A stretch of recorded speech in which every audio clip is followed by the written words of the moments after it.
What's up, everybody? Welcome back to DNA T Vision, and I got a long-time friend decided to stop by and chop it up with us, Mr. Greg Mouton. What's up, man? What's up, buddy? Long time no see. Yes, sir. Yes, sir. That's crazy, man. It goes like a long time in Beaumont. Yeah. Schedules, man. I'm glad you stopped by, man. Appreciate you having me. Let's jump right up into it, man. Where you grew up at? Grew up in Pale Orchard, off of Virginia, Cadillac. Cadillac Lane. Yeah. I was the family. You, your mom, Yeah. dad. Me, my mom, dad, my brother. How was that growing up? It was good, man. It was good. It just, pretty normal, It was a good life. I don't really have many hardships or, a hard experience or nothing. It was just Who you grew up with, playing around in the neighborhood? First, it was me and Kim, my cousin down the street, and we were more like brother and sister. Mhm. We grew up. Kim Collins. Kim Collins. Kim Collins. Yeah. So we were tight. Even I was thinking the other day, like even dressing alike, like we was kids, like Blanchett. But like so first me and Kim stayed, and we still tight. But like then we grew up, kind of branched out. I could go a little further into the hood. Me and Kim was everywhere anyway, but go around the corner, Flamingo, and me and Mike Wilridge. And, Butte? No, Wilridge. Mike Woodridge? Mike Wilridge. And then on the other side over there on Lucille, Daryl Nixon, and Jason, my cousin Jason Mitchell. And so we kind of branched out, That was the Depending on what Blanchard day crew? Y'all went to Blanchard? Me and Kim went to Blanchard. Mike was older. Mike was a year older, well, a grade higher. So he was at Blanchard, but ahead of us, So this was mostly like just in the hood, like when we get out of school or in the summers. And then, of course, Daryl was 2 years older. Jason was at Assumption, so it was mostly a hood thing. Assumption. Yeah, depending on what day. Just depending on what day it was. Sometimes we all come together, and then other times it'd be here and there. Assumption, man. I ain't heard that word in a long time. Somebody going to Assumption. I know. It was a cool little hood, though. So, where you went to middle school at? I went to Vincent. Vincent? Yeah. Okay, I keep forgetting people in that area still go to Vincent too. I be thinking everybody go to Odom. Yeah, it was weird because it was we got bused to Vincent, but on the other side of the street, Went to Odom. Kim and them went to Odom, but because of the way the lines were drawn, I think they started doing that ping pong stuff or something. Yeah, so what it was I went to Price. So when we left Blanchard, because of the side of the street I was on, I had to go to Price, and she went to Regina Howe. And if you went to Price, you go to Vincent, and if you went to y'all passed up Blanchard to go to Price. Yeah. That's crazy. Because people in the manor was going to Odom and half the manor was going to Vincent. They're like, okay. Yeah, because the bus picked up there too. Yep. We was all getting shut up too. So you didn't get off into any sports, anything like that in school? I played early, like junior high and then ninth grade. After ninth grade, I didn't do football anymore. I was on the track team, like through the shot put, but not a whole lot. Not nothing. Nothing to talk about. I was active. That's what's up. So when you got to high school, what was that like? Ninth grade, they still had it separate, right? Yeah, ninth grade was tough, man. Ninth grade was tough for me, like just because it was like most of my partners, like I was really close with, was older, so they was on the big campus. And then when we merged, like from the Vincent and the Odom thing, it was different, man. I had to find my way. It was kind of on my own. And then I had some partners though, like from Vincent, we were cool, but it was still a pretty rough year. Combining other middle schools, one big campus. Yeah, you got to find your who you are. Yeah, quick. Yeah, for real. That's probably the worst school year I ever had too. Ninth grade campus. Yeah, that's good, man. So we on the Big Brook. Yeah. What you was getting off into the Big Brook? Big Brook, man. Pretty much just hanging out, partners like Shannon, Davis, Bilbo, Willie Bilbo. That was probably my closest friends in Westbrook. We got into a lot of stuff we shouldn't have, Yeah. And but for the most part, just trying to get through that experience, trying to get out of there. What was your relationship like with your pops? Because I mentioned pops a lot because a lot of brothers didn't grow up with they, What was that relationship like? Good, man. It was real good, and it still is. Like just my dad was solid. He was solid, and always there, always supportive. Was he strict or Yeah. easy going? Who was the disciplinary? Both of them, but it was different. And my mom was more vocal. Okay, yeah. She's the one that. Oh yeah, you know that. Yeah, she Daddy hands on. but he was coming home. You know what I'm saying? So like if something else needs to be handled, that still played a factor in the household. He wasn't as vocal, he wasn't as loud, but he didn't roar as much. But I tell you what, you know where you stood. Yeah. And he ain't had to deal. He jacked me up when I was in the 5th grade one time, and that was the last time he really had to do anything. That was it. You understood. Little feet was dangling, like that was the end of that. You ain't gonna have no problems out of me. You and your mom, what that relationship was like? It was good, man.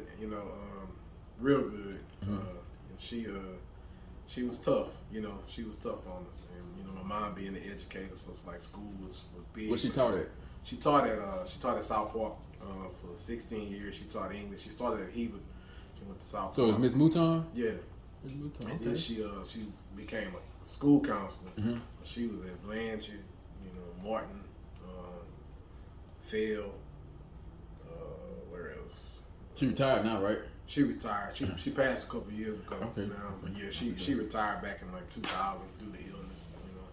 But she stayed busy doing all kinds of stuff. But now relationship was good, man. Mom was solid. She was tough, but she was always supportive. Yeah. So when you graduate Westbrook, what was the next plan? The next step? At first, I wanted to go to TSTA. At first, I was gonna go to because I was trying to get a job as an engineer. I wanted to go into engineering.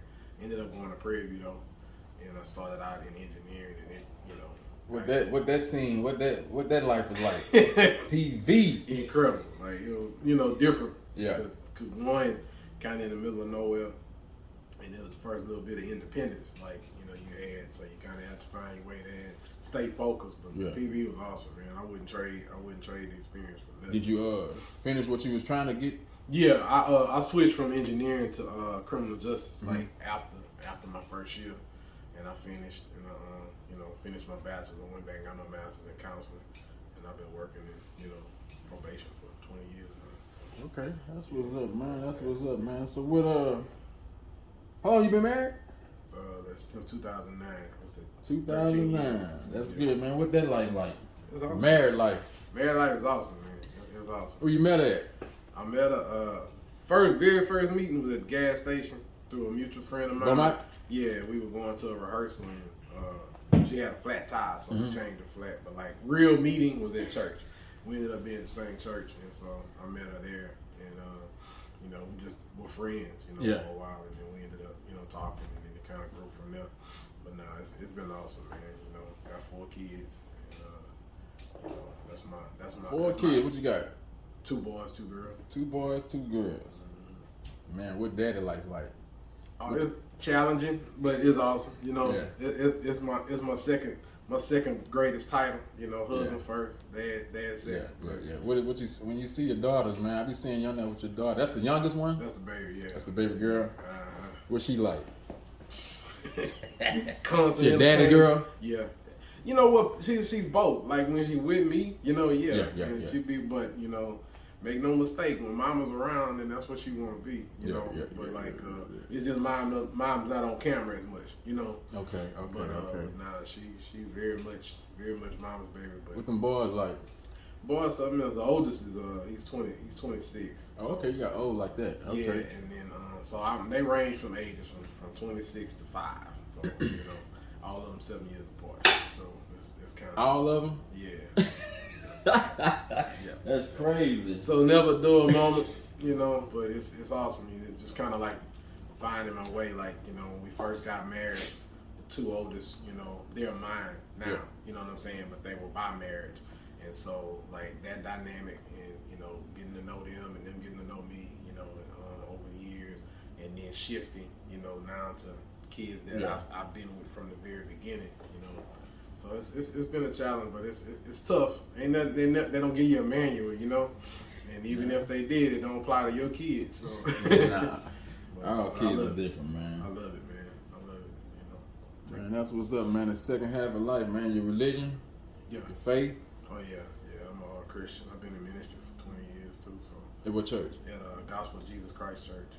I've been there since 2005 when I started, you know, because I lived out in Prairie View after graduating, so I was out there at St. Peter, and moved to back here in 2001 and switched churches in 2005. But been doing that, so you know, love God first, you know, everything. And, that's pretty much the guiding, you know, life for my life, and that's everything starts there, you know. That's what's up, man. Yeah. So, man, that was it, man. I'm glad you stopped by. Message to the youth, man. We trying to get these brothers and sisters, man. If you had something positive to tell the youth, man, what would you tell them, man? I say that there are no small decisions. You know, everything that you do has consequences attached to it, good and bad.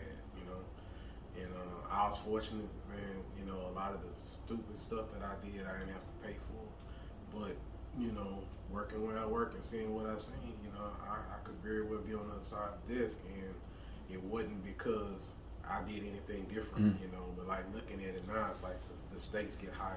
Yeah. You know, and I'm looking around, man, people dying. Like when we was younger, man, you know, it was a fight. You know what I'm saying? It was a fight. They ain't doing that no more. We back buddies. Couple hours later, I threw a cup of water on you, man.